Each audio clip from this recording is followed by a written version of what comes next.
Doctor Jayesh વકાણી, આરોગ્ય અધિકારી, રાજકોટ મહાનગરપાલિકા. જી, ખાસ કરીને જોવા જઈએ તો મસી માટે જે છે આ અત્યારે સિઝનલ જોવા જઈએ તો સિઝન પ્રમાણે મસી છે આનો ઉપદ્રવ છે આ સિઝનના દિવસોમાં જોવા મળતો હોય છે. સામાન્યતઃ મસીની લાઈફસ્ટાઈલ છે એ મહત્તમ 5 દિવસની હોય છે, પરંતુ મુખ્યત્વે આપણા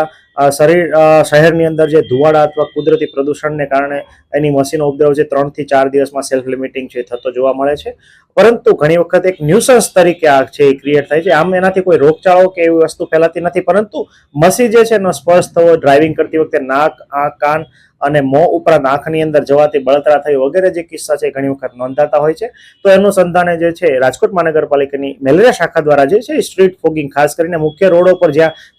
મસીનો ઉપદ્રવ ઉપરાંત ઘણી વખત ક્યુલેક્સ મોસ્કીટોની ડેન્સિટી જ્યાં વધારે હોય એને અટકાવવા માટે આપણે ખાસ કરીને અત્યારે સાંજના સમય દરમિયાન એટલે કે બપોરે 3 થી 10ના સમયમાં વિવિધ વિસ્તારો અને મુખ્ય શેરીઓ આઈડેન્ટિફાઈ કરી છે કે જ્યાં મસી હોવાની શક્યતા કે ક્યુલેક્સ મોસ્કીટોની ડેન્સિટી વધારે હોય તો ત્યાં અત્યારે સ્ટ્રીટ ફોગિંગની કાર્યવાહી ચાલુ છે, જેનાથી આપણે આનું નિયંત્રણ ઝડપથી કરી શકીએ.